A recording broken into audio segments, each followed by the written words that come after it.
Sun Tzu on the Art of War. Chapter 1. Laying Plans. 1. Sun Tzu said, "The art of war is of vital importance to the state." 2. It is a matter of life and death, a road either to safety or to ruin. Hence it is a subject of inquiry which can on no account be neglected. 3.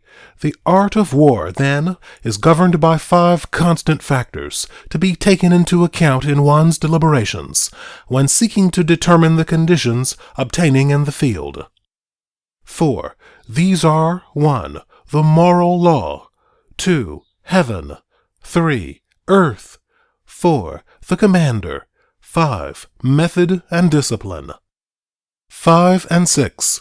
The moral law causes the people to be in complete accord with their ruler, so that they will follow him regardless of their lives, undismayed by any danger. 7. Heaven signifies night and day, cold and heat, times and seasons. 8. Earth comprises distances, great and small, danger and security, open ground and narrow passes, the chances of life and death. 9. The commander stands for the virtues of wisdom, sincerity, benevolence, courage, and strictness. 10. By method and discipline are to be understood the marshalling of the army in its proper subdivisions, the graduations of rank among the officers, the maintenance of roads by which supplies may reach the army, and the control of military expenditure. 11. These 5 heads should be familiar to every general. He who knows them will be victorious. He who knows them not will fail. 12.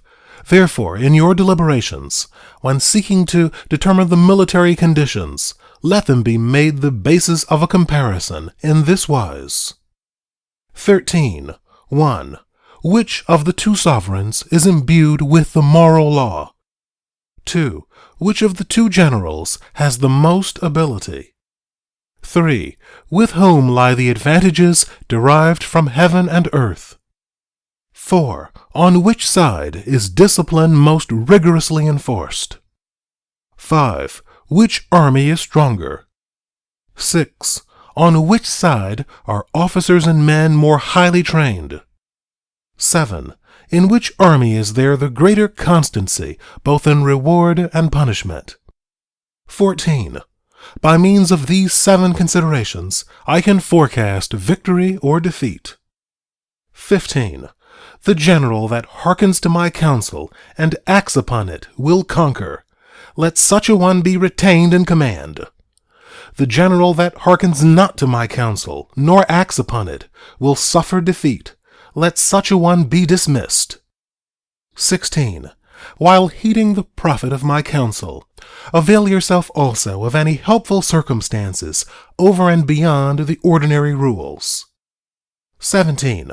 According as circumstances are favorable, one should modify one's plans. 18. All warfare is based on deception. 19. Hence, when able to attack, we must seem unable.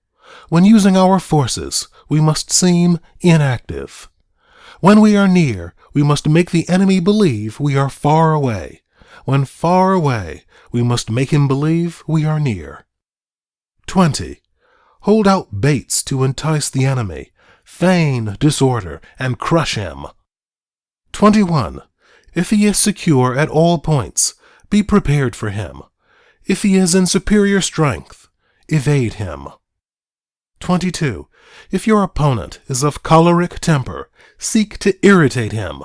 Pretend to be weak, that he may grow arrogant. 23. If he is taking his ease, give him no rest. If his forces are united, separate them. 24. Attack him where he is unprepared. Appear where you are not expected. 25. These military devices, leading to victory, must not be divulged beforehand. 26. Now the general who wins a battle makes many calculations in his temple ere the battle is fought. The general who loses a battle makes but few calculations beforehand. Thus do many calculations lead to victory, and few calculations to defeat. How much more no calculation at all? It is by attention to this point that I can foresee who is likely to win or lose. Chapter 2. Waging War. 1. Sun Tzu said, "In the operations of war, where there are in the field 1,000 swift chariots, as many heavy chariots, and 100,000 mail-clad soldiers, with provisions enough to carry them 1,000 li, the expenditure at home and at the front, including entertainment of guests, small items such as glue and paint, and sums spent on chariots and armor, will reach the total of 1,000 ounces of silver per day. Such is the cost of raising an army of 100,000 men." 2. When you engage in actual fighting, if victory is long in coming, then men's weapons will grow dull and their ardor will be damped. If you lay siege to a town, you will exhaust your strength. 3. Again, if the campaign is protracted, the resources of the state will not be equal to the strain. 4. Now when your weapons are dulled, your ardor damped, your strength exhausted, and your treasure spent, other chieftains will spring up to take advantage of your extremity. Then no man, however wise, will be able to avert the consequences that must ensue. 5. Thus, though we have heard of stupid haste in war, cleverness has never been seen associated with long delays. 6.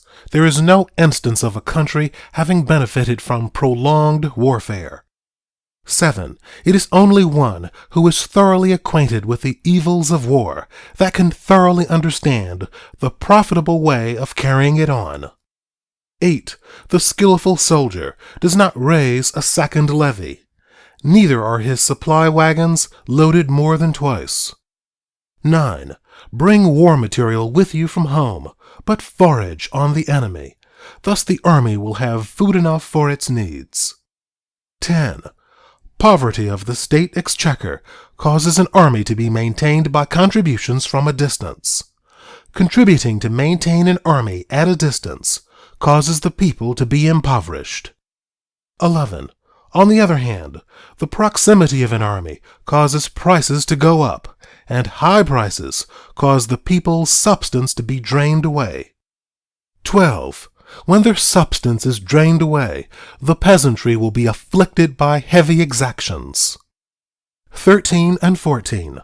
With this loss of substance and exhaustion of strength, the homes of the people will be stripped bare, and 3/10 of their income will be dissipated, while government expenses for broken chariots, worn-out horses, breastplates and helmets, bows and arrows, spears and shields, protective mantles, draft oxen, and heavy wagons will amount to 4/10 of its total revenue. 15. Hence a wise general makes a point of foraging on the enemy. 1 cartload of the enemy's provisions is equivalent to 20 of one's own, and likewise a single pickle of his provender is equivalent to 20 from one's own store. 16. Now in order to kill the enemy, our men must be roused to anger, that there may be advantage from defeating the enemy. They must have their rewards. 17. Therefore, in chariot fighting, when 10 or more chariots have been taken, those should be rewarded who took the first. Our own flags should be substituted for those of the enemy, and the chariots mingled and used in conjunction with ours. The captured soldiers should be kindly treated and kept. 18. This is called using the conquered foe to augment one's own strength. 19. In war, then, let your great object be victory, not lengthy campaigns. 20. Thus it may be known that the leader of armies is the arbiter of the people's fate, the man on whom it depends whether the nation shall be in peace or in peril. Chapter 3. Attack by Stratagem. 1. Sun Tzu said, "In the practical art of war, The best thing of all is to take the enemy's country whole and intact. To shatter and destroy it is not so good. So, too, it is better to recapture an army entire than to destroy it, to capture a regiment, a detachment, or a company entire than to destroy them. 2. Hence to fight and conquer in all your battles is not supreme excellence. Supreme excellence consists in breaking the enemy's resistance without fighting. 3. Thus the highest form of generalship is to balk the enemy's plans. The next best is to prevent the junction of the enemy's forces. The next in order is to attack the enemy's army in the field. And the worst policy of all is to besiege walled cities. 4. The rule is not to besiege walled cities if it can possibly be avoided. The preparation of mantlets, movable shelters, and various implements of war will take up 3 whole months, and the piling up of mounds over against the walls will take 3 months more. 5. The general, unable to control his irritation, will launch his men to the assault like swarming ants, with the result that 1/3 of his men are slain, while the town still remains untaken. Such are the disastrous effects of a siege. 6. Therefore the skillful leader subdues the enemy's troops without any fighting. He captures their cities without laying siege to them. He overthrows their kingdom without lengthy operations in the field. 7. With his forces intact, he will dispute the mastery of the empire, and thus, without losing a man, his triumph will be complete. This is the method of attacking by stratagem. 8. It is the rule in war, if our forces are 10 to the enemy's 1, to surround him; if 5 to 1, to attack him; if twice as numerous, to divide our army into 2. 9. If equally matched, we can offer battle. If slightly inferior in numbers, we can avoid the enemy. If quite unequal in every way, we can flee from him. 10. Hence, though an obstinate fight may be made by a small force, in the end it must be captured by the larger force. 11. Now the general is the bulwark of the state.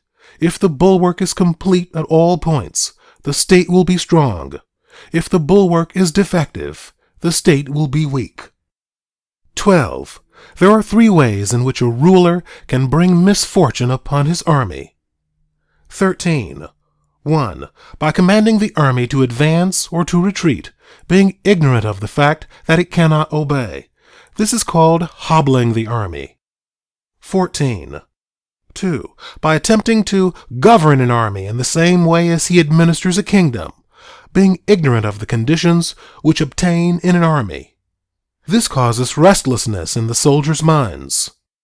15. 3. By employing the officers of his army without discrimination, through ignorance of the military principle of adaptation to circumstances. This shakes the confidence of the soldiers. 16. But when the army is restless and distrustful, trouble is sure to come from the other feudal princes. This is simply bringing anarchy into the army and flinging victory away. 17. Thus we may know that there are 5 essentials for victory. 1. He will win who knows when to fight and when not to fight. 2. He will win who knows how to handle both superior and inferior forces. 3. He will win whose army is animated by the same spirit throughout all its ranks. 4. He will win who, prepared himself, waits to take the enemy unprepared. 5. He will win who has military capacity and is not interfered with by the sovereign. 18. Hence the saying, if you know the enemy and know yourself, you need not fear the result of 100 battles. If you know yourself, but not the enemy, for every victory gained, you will also suffer a defeat. If you know neither the enemy nor yourself, you will succumb in every battle. Chapter 4. Tactical Dispositions. 1. Sun Tzu said, "The good fighters of old first put themselves beyond the possibility of defeat and then waited for an opportunity of defeating the enemy. 2. To secure ourselves against defeat lies in our own hands, but the opportunity of defeating the enemy is provided by the enemy himself. 3.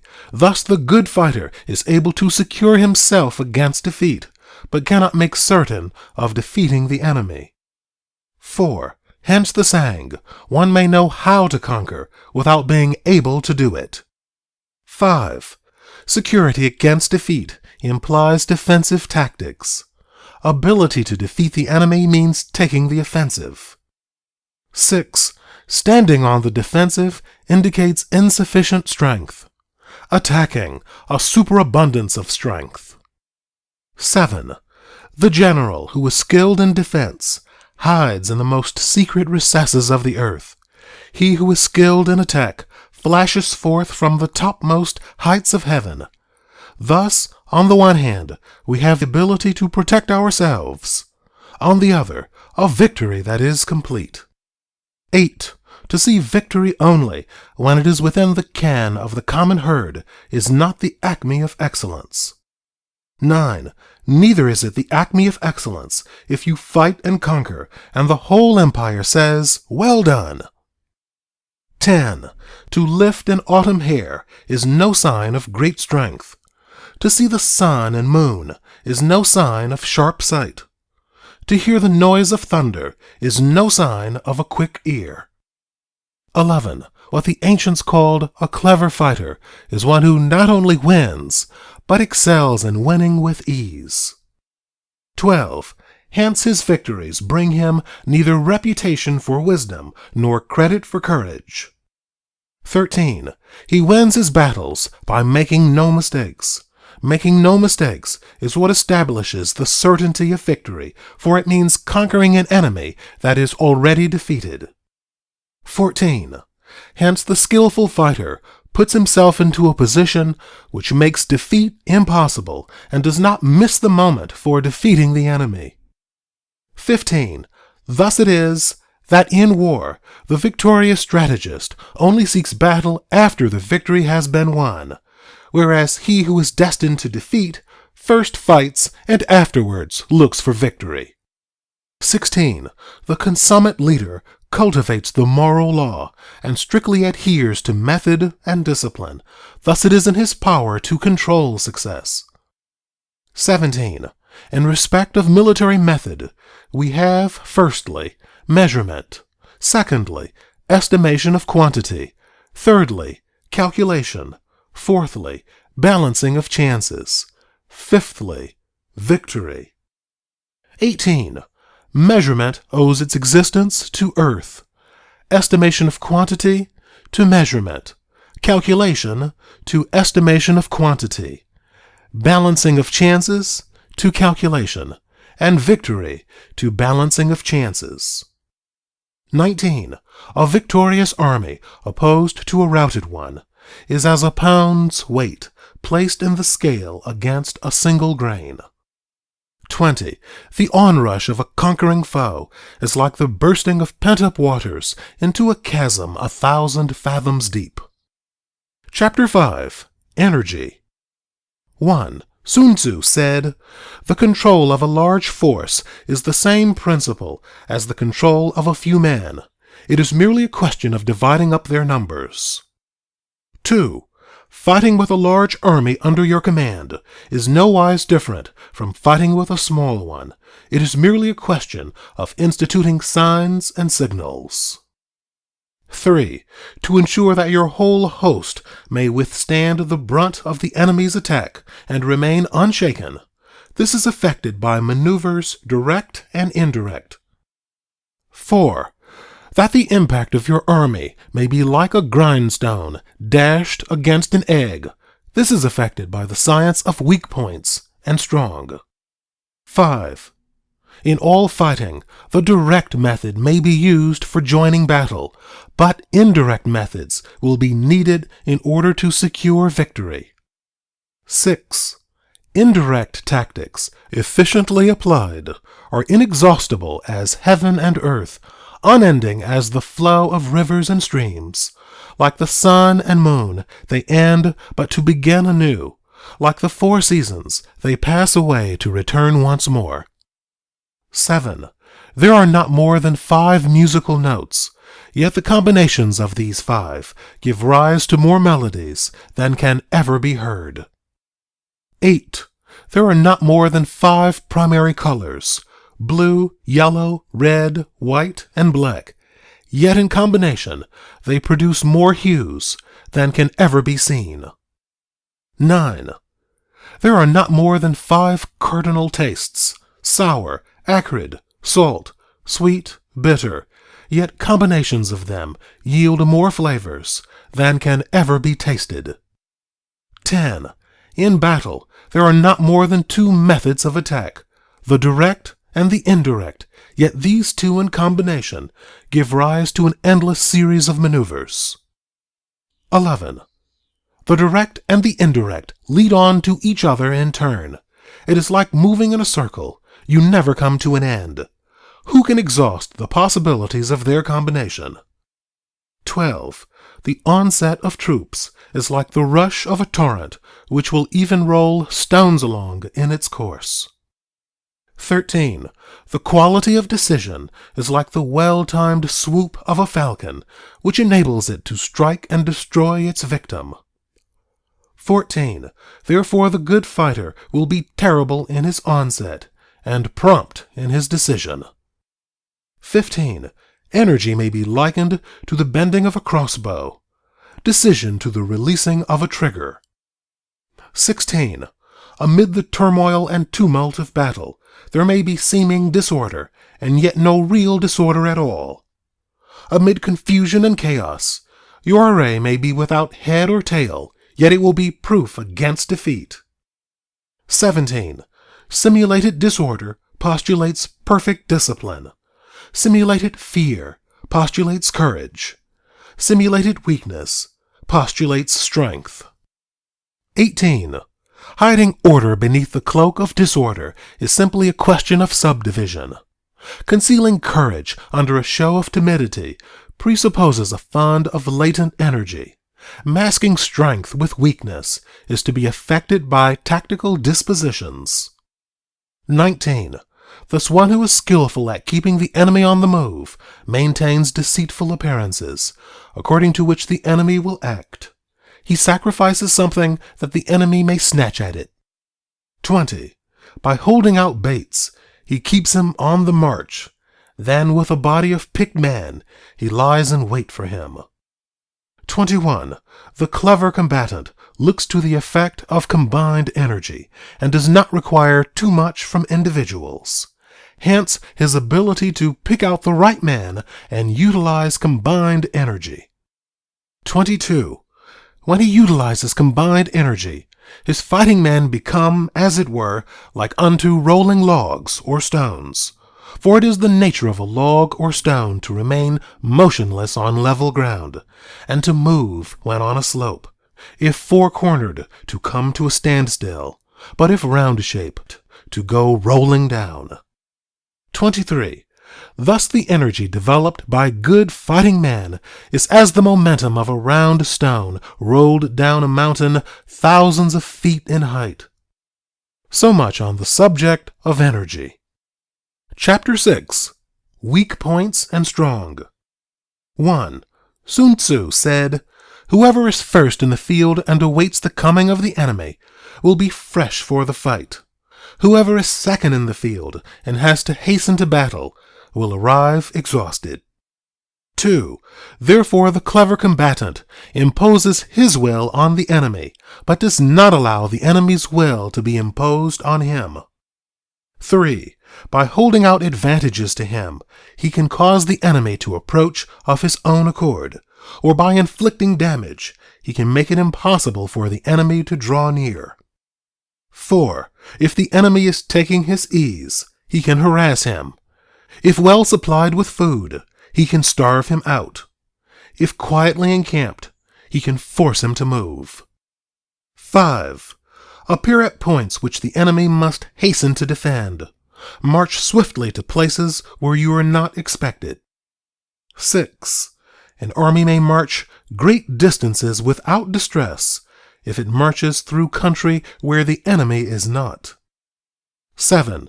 You can be sure of succeeding in your attacks if you only attack places which are undefended. You can ensure the safety of your defense if you only hold positions that cannot be attacked. 8. Hence that general is skillful in attack, whose opponent does not know what to defend, and he is skillful in defense, whose opponent does not know what to attack. 9.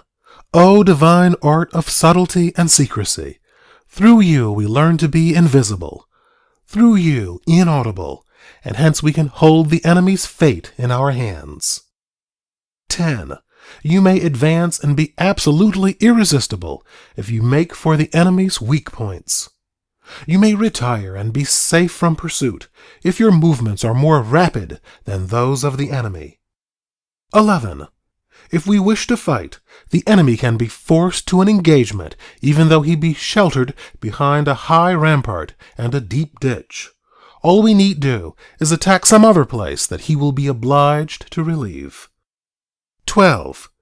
If we do not wish to fight, we can prevent the enemy from engaging us even though the lines of our encampment be merely traced out on the ground. All we need do is to throw something odd and unaccountable in his way. 13. By discovering the enemy's dispositions and remaining invisible ourselves, we can keep our forces concentrated while the enemy's must be divided. 14. We can form a single united body, while the enemy must split up into fractions. Hence there will be a whole pitted against separate parts of a whole, which means that we shall be many to the enemy's few. 15. And if we are able thus to attack an inferior force with a superior one, our opponents will be in dire straits. 16. The spot where we intend to fight must not be made known, for then the enemy will have to prepare against a possible attack at several different points, and his forces being thus distributed in many directions, the numbers we shall have to face at any given point will be proportionately few. 17. For should the enemy strengthen his van, he will weaken his rear. Should he strengthen his rear, he will weaken his van. Should he strengthen his left, he will weaken his right. Should he strengthen his right, he will weaken his left. If he sends reinforcements everywhere, he will everywhere be weak. 18. Numerical weakness comes from having to prepare against possible attacks. Numerical strength from compelling our adversary to make these preparations against us. 19. Knowing the place and the time of the coming battle, we may concentrate from the greatest distances in order to fight. 20. But if neither time nor place be known, then the left wing will be impotent to succor the right equally impotent to succor the left, the van unable to relieve the rear, or the rear to support the van. How much more so if the furthest portions of the army are anything under 100 li apart, and even the nearest are separated by several li. 21.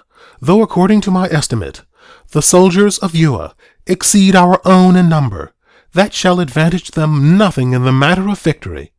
I say then that victory can be achieved. 22. Though the enemy be stronger in numbers, we may prevent him from fighting. Scheme so as to discover his plans and the likelihood of their success. 23. Rouse him and learn the principle of his activity or inactivity. Force him to reveal himself so as to find out his vulnerable spots. 24. Carefully compare the opposing army with your own, so that you may know where strength is superabundant and where it is deficient. 25. In making tactical dispositions, the highest pitch you can attain is to conceal them. Conceal your dispositions, and you will be safe from the prying of the subtlest spies, from the machinations of the wisest brains. 26. How victory may be produced for them out of the enemy's own tactics. That is what the multitude cannot comprehend. 27.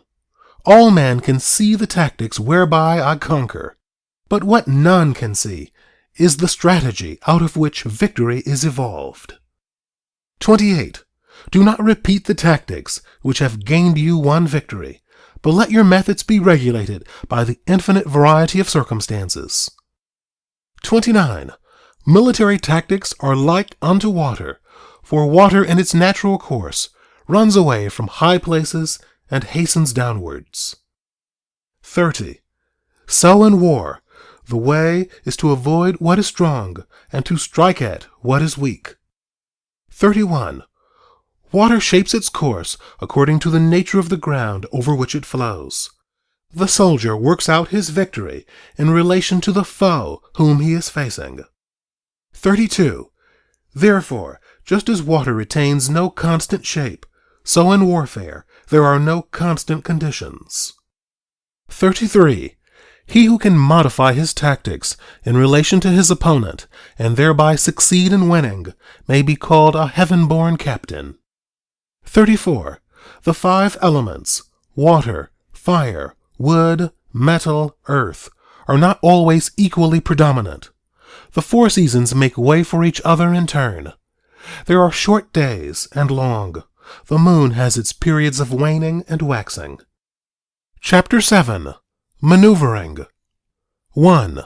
Sun Tzu said, "In war, the general receives his commands from the sovereign." 2. Having collected an army and concentrated his forces, he must blend and harmonize the different elements thereof before pitching his camp. 3. After that comes tactical maneuvering, than which there is nothing more difficult. The difficulty of tactical maneuvering consists in turning the devious into the direct, and misfortune into gain. 4. Thus to take a long and circuitous route, after enticing the enemy out of the way, and though starting after him, to contrive to reach the goal before him, shows knowledge of the artifice of deviation. 5. Maneuvering with an army is advantageous. With an undisciplined multitude, most dangerous. 6. If you set a fully equipped army in march in order to snatch an advantage, the chances are that you will be too late. On the other hand, to detach a flying column for the purpose involves the sacrifice of its baggage and stores. 7.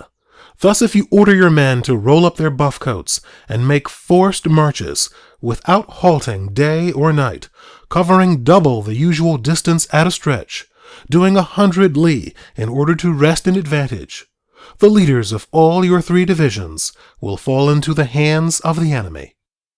8. The stronger man will be in front, the jaded ones will fall behind, and on this plan only 1/10 of your army will reach its destination. 9. If you march 50 li in order to outmaneuver the enemy, you will lose the leader of your first division, and only half your force will reach the goal. 10. If you march 30 li with the same object, 2/3 of your army will arrive. 11. We may take it then that an army without its baggage train is lost. Without provisions, it is lost. Without bases of supply, it is lost. 12. We cannot enter into alliances until we are acquainted with the designs of our neighbors. 13. We are not fit to lead an army on the march unless we are familiar with the face of the country, its mountains and forests, its pitfalls and precipices, its marshes and swamps. 14. We shall be unable to turn natural advantage to account unless we make use of local guides. 15. In war, practice dissimulation, and you will succeed. 16. Whether to concentrate or to divide your troops must be decided by circumstances. 17. Let your rapidity be that of the wind, your compactness that of the forest. 18. In raiding and plundering, be like fire, in immovability like a mountain. 19. Let your plans be dark and impenetrable as night, and when you move, fall like a thunderbolt. 20. When you plunder a countryside, let the spoil be divided amongst your men. When you capture new territory, cut it up into allotments for the benefit of the soldiery. 21. Ponder and deliberate before you make a move. 22. He will conquer who has learnt the artifice of deviation. Such is the art of maneuvering. 23. The Book of Army Management says, "On the field of battle, the spoken word does not carry far enough, hence the institution of gongs and drums. Nor can ordinary objects be seen clearly enough, hence the institution of banners and flags." 24. Gongs and drums, banners and flags are means whereby the ears and eyes of the host may be focused on one particular point. 25. The host thus forming a single united body, is it impossible either for the brave to advance alone, or for the cowardly to retreat alone. This is the art of handling large masses of men. 26. In night fighting, then, make much use of signal fires and drums, and in fighting by day, of flags and banners, as a means of influencing the ears and eyes of your army. 27. A whole army may be robbed of its spirit. A commander-in-chief may be robbed of his presence of mind. 28. Now a soldier's spirit is keenest in the morning. By noonday it has begun to flag, and in the evening his mind is bent only on returning to camp. 29. A clever general, therefore, avoids an army when its spirit is keen, but attacks it when it is sluggish and inclined to return. This is the art of studying moods. 30. Disciplined and calm, to await the appearance of disorder and hubbub amongst the enemy. This is the art of retaining self-possession.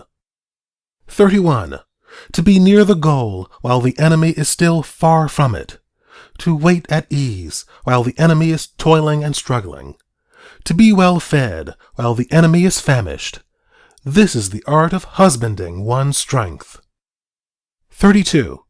To refrain from intercepting an enemy whose banners are in perfect order.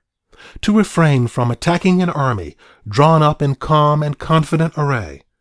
This is the art of studying circumstances. 33.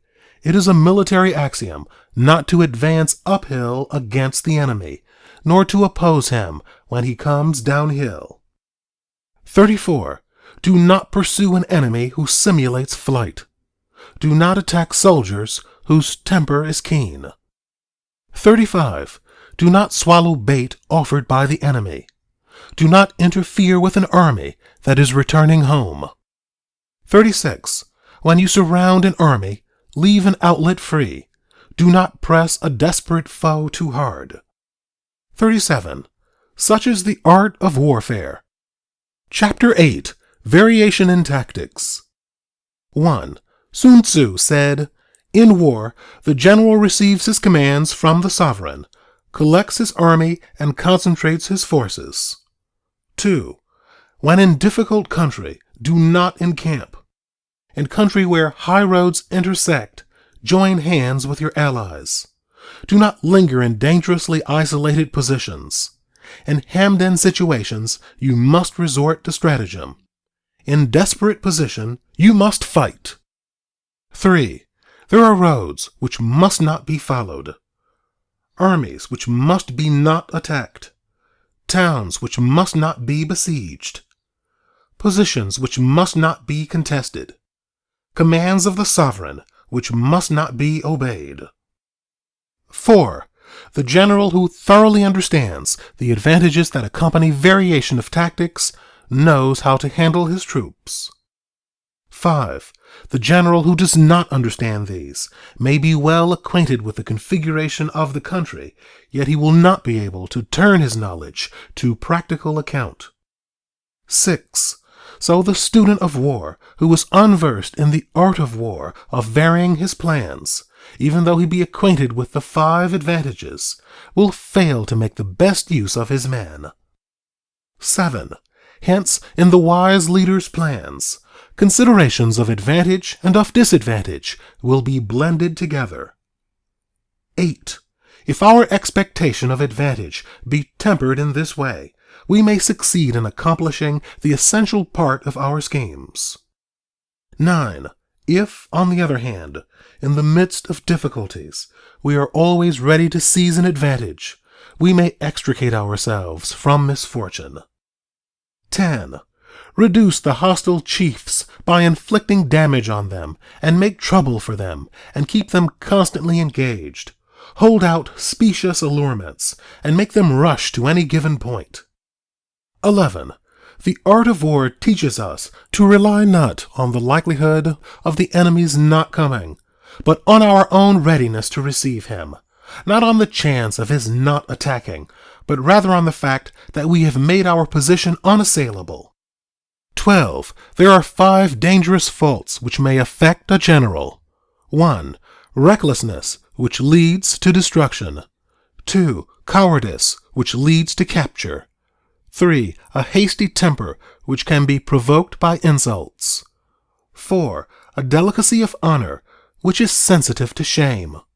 5. Over-solicitude for his men, which exposes him to worry and trouble. 13. These are the 5 besetting sins of a general, ruinous to the conduct of war. 14. When an army is overthrown and its leader slain, the cause will surely be found among these 5 dangerous faults. Let them be a subject of meditation. Chapter 9. The Army on the March. 1. Sun Tzu said, "We come now to the question of encamping the army and observing signs of the enemy. Pass quickly over mountains and keep in the neighborhood of valleys." 2. Camp in high places facing the sun. Do not climb heights in order to fight. So much for mountain warfare. 3. After crossing a river, you should get far away from it. 4. When an invading force crosses a river in its onward march, do not advance to meet it in midstream. It will be best to let half the army get across, and then deliver your attack. 5. If you are anxious to fight, you should not go to meet the invader near a river which he has to cross. 6. Moor your craft higher up than the enemy and facing the sun. Do not move upstream to meet the enemy. So much for river warfare. 7. In crossing salt marshes, your sole concern should be to get over them quickly without any delay. 8. If forced to fight in a salt marsh, you should have water and grass near you, and get your back to a clump of trees. So much for operations in salt marshes. 9. In dry, level country, take up an easily accessible position with rising ground to your right and on your rear, so that the danger may be in front and safety lie behind. So much for campaigning in flat country. 10. These are the 4 useful branches of military knowledge which enabled the Yellow Emperor to vanquish 4 several sovereigns. 11. All armies prefer high ground to low, and sunny places to dark. 12. If you are careful of your men and camp on hard ground, the army will be free from disease of every kind, and this will spell victory. 13. When you come to a hill or bank, occupy the sunny side, with a slope on your right rear. Thus you will at once act for the benefit of your soldiers, and utilize the natural advantages of the ground. 14. When, in consequence of heavy rains up country, a river which you wish to ford is swollen and flecked with foam, you must wait until it subsides. 15. Country in which there are precipitous cliffs with torrents running between, deep natural hollows, confined places, tangled thickets, quagmires, and crevasses should be left with all possible speed and not approached. 16. While we keep away from such places, we should get the enemy to approach them. While we face them, we should let the enemy have them on his rear. 17. If in the neighborhood of your camp there should be any hilly country, ponds surrounded by aquatic grass, hollow basins filled with reeds, or woods with thick undergrowth, they must be carefully routed out and searched, for these are places where men in ambush or insidious spies are likely to be lurking. 18. When the enemy is close at hand and remains quiet, he is relying on the natural strength of his position. 19. When he keeps aloof and tries to provoke a battle, he is anxious for the other side to advance. 20. If his place of encampment is easy of access, he is tendering a bait. 21. Movement amongst the trees of a forest shows that the enemy is advancing. The appearance of a number of screens in the midst of thick grass means that the enemy wants to make us suspicious. 22. The rising of birds in their flight is the sign of an ambuscade. Startled beasts indicate that a sudden attack is coming. 23. When there is dust rising in a high column, it is the sign of chariots advancing. When the dust is low but spread over a wide area, it betokens the approach of infantry. When it branches out in different directions, it shows that parties have been sent to collect firewood. A few clouds of dust moving to and fro signify that the army is encamping. 24. Humble words and increased preparations are signs that the enemy is about to advance. Violent language and driving forward as if to the attack are signs that he will retreat. 25. When the light chariots come out first and take up a position on the wings, it is a sign that the enemy is forming for battle. 26. Peace proposals, unaccompanied by a sworn covenant, indicate a plot. 27. When there is much running about and the soldiers fall into rank, it means that the critical moment has come. 28. When some are seen advancing and some retreating, it is a lure. 29. When the soldiers stand leaning on their spears, they are faint from want of food. 30. If those who are sent to draw water begin by drinking themselves, the army is suffering from thirst. 31. If the enemy sees an advantage to be gained and makes no effort to secure it, the soldiers are exhausted. 32. If birds gather on any spot, it is unoccupied. Clamor by night betokens nervousness. 33. If there is disturbance in the camp, the general's authority is weak. If the banners and flags are shifted about, sedition is afoot. If the officers are angry, it means that the men are weary. 34. When an army feeds its horses with grain and kills its cattle for food, and when the men do not hang their cooking pots over the campfires, showing that they will not return to their tents, you may know that they are determined to fight to the death. 35. The sight of men whispering together in small knots or speaking in subdued tones points to disaffection amongst the rank and file. 36. Too frequent rewards signify that the enemy is at the end of his resources. Too many punishments betray a condition of dire distress. 37. To begin by bluster, but afterwards to take fright at the enemy's numbers, shows a supreme lack of intelligence. 38. When envoys are sent with compliments in their mouths, it is a sign that the enemy wishes for a truce. 39.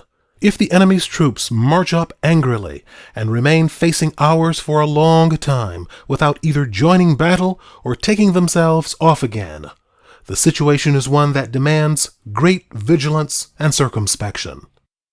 40. If our troops are no more in number than the enemy, that is amply sufficient.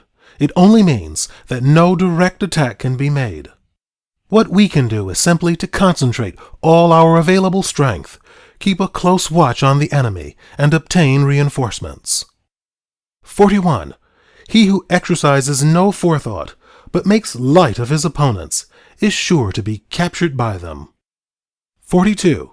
If soldiers are punished before they have grown attached to you, they will not prove submissive, and unless submissive, then will be practically useless. If, when the soldiers have become attached to you, punishments are not enforced, they will still be useless. 43. Therefore soldiers must be treated in the first instance with humanity, but kept under control by means of iron discipline.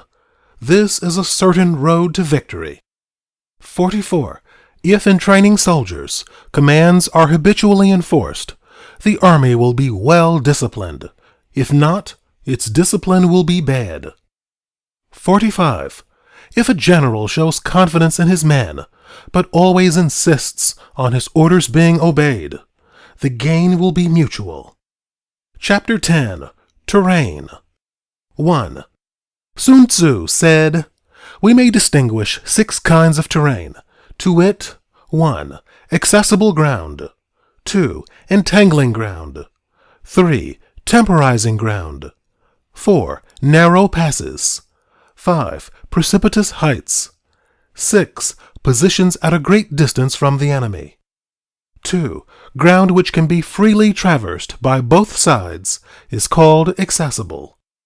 3. With regard to ground of this nature, be before the enemy in occupying the raised and sunny spots, and carefully guard your line of supplies. Then you will be able to fight with advantage. 4. Ground which can be abandoned, but is hard to reoccupy, is called entangling. 5. From a position of this sort, if the enemy is unprepared, you may sally forth and defeat him. But if the enemy is prepared for your coming, and you fail to defeat him, then, return being impossible, disaster will ensue. 6. When the position is such that neither side will gain by making the first move, it is called temporizing ground. 7.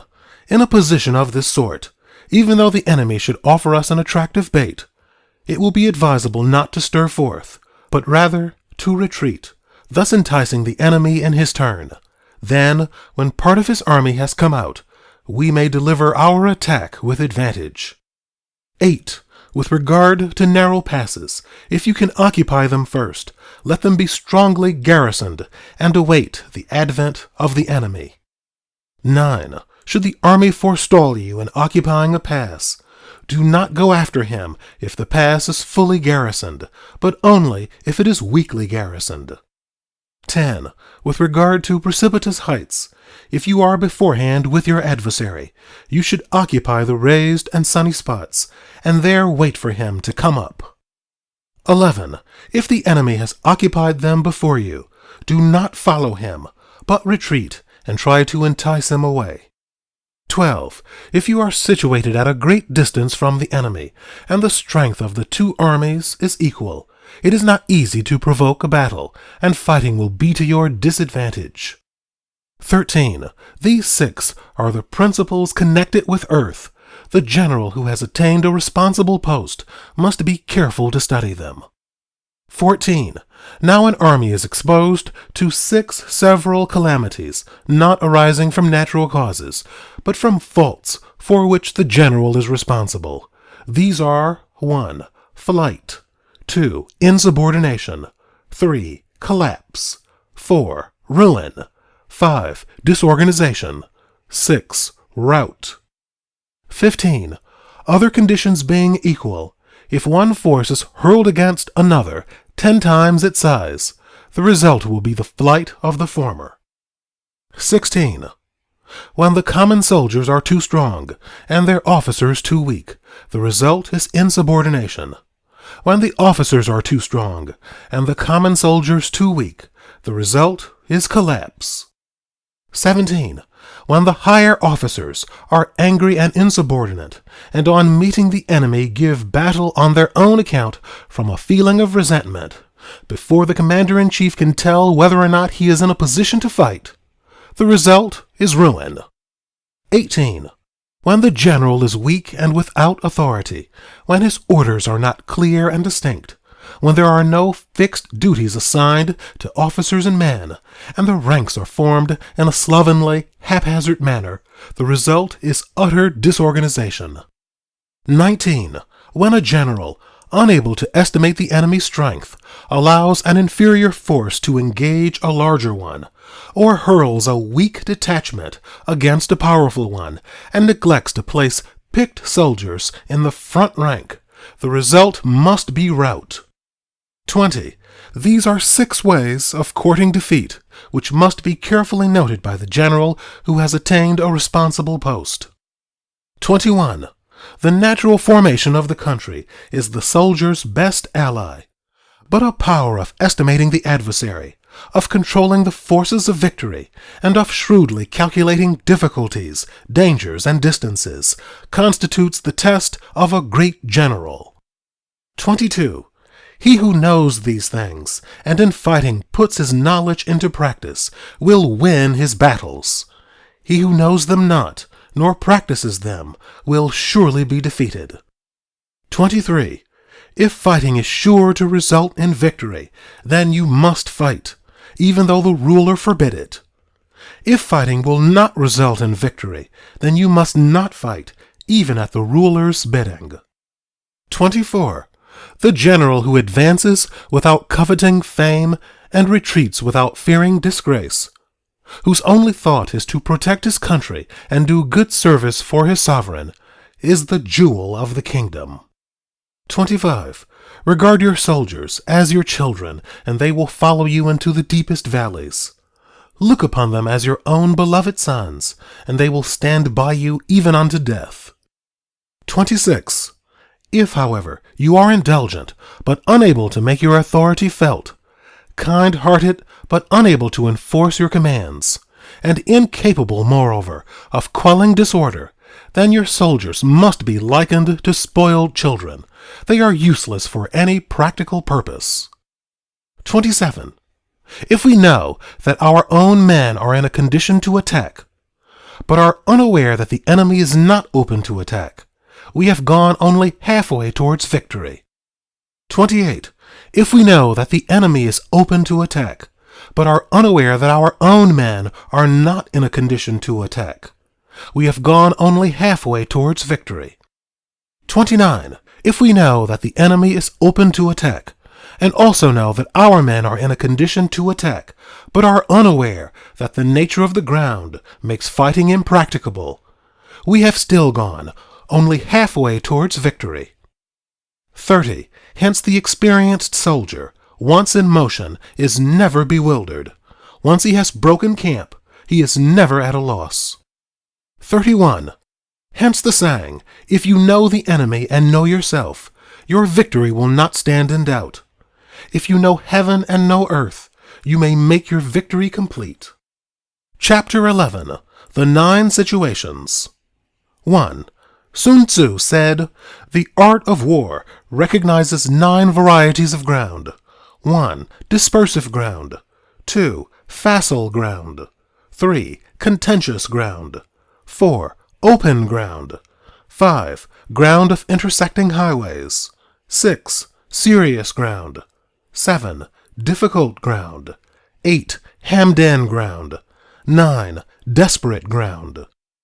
2. When a chieftain is fighting in his own territory, it is dispersive ground. 3.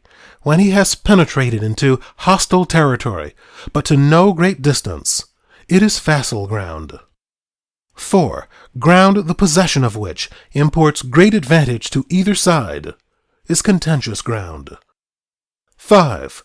Ground on which each side has liberty of movement is open ground. 6. Ground which forms the key to 3 contiguous states, so that he who occupies it first has most of the empire at his command, is a ground of intersecting highways. 7. When an army has penetrated into the heart of a hostile country, leaving a number of fortified cities in its rear, it is serious ground. 8. Mountain forests, rugged steeps, marshes and fens, all country that is hard to traverse. This is difficult ground. 9. Ground which is reached through narrow gorges, and from which we can only retire by tortuous paths, so that a small number of the enemy would suffice to crush a large body of our men. This is hemmed-in ground. 10. Ground on which we can only be saved from destruction by fighting without delay is desperate ground. 11. On dispersive ground, therefore, fight not. On facile ground, halt not. On contentious ground, attack not. 12. On open ground, do not try to block the enemy's way. On the ground of intersecting highways, join hands with your allies. 13. On serious ground, gather and plunder. In difficult ground, keep steadily on the march. 14. On hemmed-in ground, resort to stratagem. On desperate ground, fight. 15. Those who were called skillful leaders of old knew how to drive a wedge between the enemy's front and rear, to prevent cooperation between his large and small divisions, to hinder the good troops from rescuing the bad, the officers from rallying their men. 16. When the enemy's men were united, they managed to keep them in disorder. 17. When it was to their advantage, they made a forward move. When otherwise, they stopped still. 18. If asked how to cope with a great host of the enemy in orderly array and on the point of marching to the attack, I would say, begin by seizing something which your opponent holds dear. Then he will be amenable to your will. 19. Rapidity is the essence of war. Take advantage of the enemy's unreadiness. Make your way by unexpected routes, and attack unguarded spots. 20.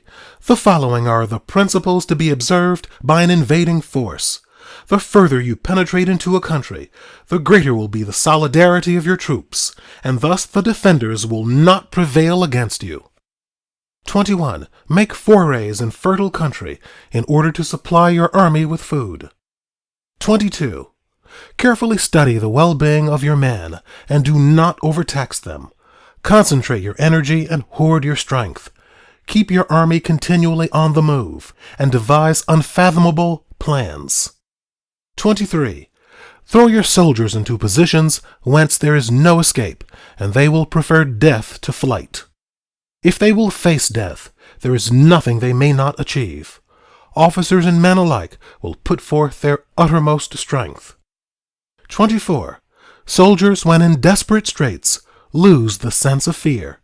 If there is no place of refuge, they will stand firm. If they are in hostile country, they will show a stubborn front. If there is no help for it, they will fight hard. 25. Thus, without waiting to be marshaled, the soldiers will be constantly on the qui-vive. Without waiting to be asked, they will do your will. Without restrictions, they will be faithful. Without giving orders, they can be trusted. 26. Prohibit the taking of omens, and do away with superstitious doubts. Then, until death itself comes, no calamity need be feared. 27. If our soldiers are not overburdened with money, it is not because they have a distaste for riches. If their lives are not unduly long, it is not because they are disinclined to longevity. 28. On the day they are ordered out to battle, your soldiers may weep, those sitting up bedewing their garments, and those lying down letting the tears run down their cheeks. But let them once be brought to bay, and they will display the courage of a Chu or a Kuei. 29. The skillful tactician may be likened to the shuai-jan. Now the shuai-jan is a snake that is found in the Chong Mountains. Strike at its head, and you will be attacked by its tail. Strike at its tail, and you will be attacked by its head. Strike at its middle, and you will be attacked by head and tail both. 30. Asked if an army can be made to imitate the shuai-jan, I should answer yes, for the man of Wu and the man of Yue are enemies. Yet if they are crossing a river in the same boat, and are caught by a storm, they will come to each other's assistance, just as the left hand helps the right. 31. Hence it is not enough to put one's trust in the tethering of horses, and the burying of chariot wheels in the ground. 32. The principle on which to manage an army is to set up one standard of courage, which all must reach. 33. How to make the best of both strong and weak, that is a question involving the proper use of ground. 34. Thus the skillful general conducts his army just as though he were leading a single man, willy-nilly, by the hand. 35. It is the business of a general to be quiet, and thus ensure secrecy, upright and just, and thus maintain order. 36. He must be able to mystify his officers and men by false reports and appearances, and thus keep them in total ignorance. 37. By altering his arrangements and changing his plans, he keeps the enemy without definite knowledge. By shifting his camp and taking circuitous routes, he prevents the enemy from anticipating his purpose. 38. At the critical moment, the leader of an army acts like one who has climbed up a height and then kicks away the ladder behind him. He carries his men deep into hostile territory before he shows his hand. 39. He burns his boats and breaks his cooking pots, like a shepherd driving a flock of sheep. He drives his men this way and that, and nothing knows whither he is going. 40. To muster his host and bring it into danger, this may be termed the business of the general. 41. The different measures suited to the 9 varieties of ground. The expediency of aggressive or defensive tactics, and the fundamental laws of human nature, these are things that must most certainly be studied. 42. When invading hostile territory, the general principle is that penetrating deeply brings cohesion. Penetrating but a short way means dispersion. 43. When you leave your own country behind and take your army across neighborhood territory, you find yourself on critical ground. When there are means of communication on all 4 sides, the ground is one of intersecting highways. 44. When you penetrate deeply into a country, it is serious ground. When you penetrate but a little way, it is facile ground. 45. When you have the enemy's strongholds on your rear and narrow passes in front, it is hemmed-in ground. When there is no place of refuge at all, it is desperate ground. 46. Therefore, on dispersive ground, I would inspire my man with unity of purpose.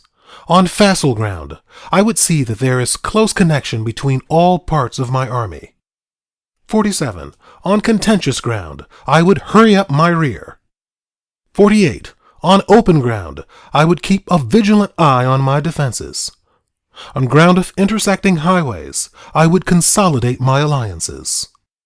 49. On serious ground, I would try to ensure a continuous stream of supplies. On difficult ground, I would keep pushing on along the road. 50. On hemmed-in ground, I would block any way of retreat. On desperate ground, I would proclaim to my soldiers the hopelessness of saving their lives. 51. For it is the soldier's disposition to offer an obstinate resistance when surrounded, to fight hard when he cannot help himself, and to obey promptly when he has fallen into danger. 52. We cannot enter into alliance with neighboring princes until we are acquainted with their designs. We are not fit to lead an army on the march unless we are familiar with the face of the country, its mountains and forests, its pitfalls and precipices, its marshes and swamps. We shall be unable to turn natural advantages to account unless we make use of local guides. 53. To be ignored of any one of the following 4 or 5 principles does not befit a warlike prince. 54. When a warlike prince attacks a powerful state, his generalship shows itself in preventing the concentration of the enemy's forces. He overawes his opponents, and their allies are prevented from joining against him. 55. Hence he does not strive to ally himself with all and sundry, nor does he foster the power of other states. He carries out his own secret designs, keeping his antagonists in awe. Thus he is able to capture their cities and overthrow their kingdoms. 56. Bestow rewards without regard to rule. Issue orders without regard to previous arrangements, and you will be able to handle a whole army as though you had to do with but a single man. 57. Confront your soldiers with the deed itself. Never let them know your design. When the outlook is bright, bring it before their eyes, but tell them nothing when the situation is gloomy. 58. Place your army in deadly peril, and it will survive. Plunge it into desperate straits, and it will come off in safety. 59. For it is precisely when a force has fallen into harm's way that is capable of striking a blow for victory. 60. Success in warfare is gained by carefully accommodating ourselves to the enemy's purpose. 61. By persistently hanging on the enemy's flank, we shall succeed in the long run in killing the commander-in-chief. 62. This is called ability to accomplish a thing by sheer cunning. 63. On the day that you take up your command, block the frontier passes, destroy the official tallies, and stop the passage of all emissaries. 64. Be stern in the council chamber so that you may control the situation. 65. If the enemy leaves a door open, you must rush in. 66. Forestall your opponent by seizing what he holds dear, and subtly contrive to time his arrival on the ground. 67. Walk in the path defined by rule, and accommodate yourself to the enemy until you can fight a decisive battle. 68. At first, then, exhibit the coyness of a maiden until the enemy gives you an opening. Afterwards, emulate the rapidity of a running hare, and it will be too late for the enemy to oppose you. Chapter 12. The Attack by Fire. 1. Sun Tzu said, "There are 5 ways of attacking with fire. The first is to burn soldiers in their camp. The second is to burn stores. The third is to burn baggage trains. The fourth is to burn arsenals and magazines.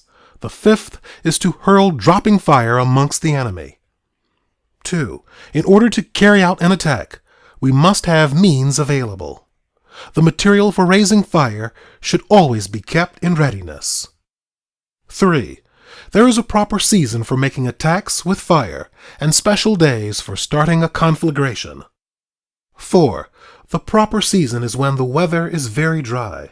The special days are those when the moon is in the constellations of the sieve, the wall, the wing, or the crossbar, for these 4 are all days of rising wind. 5.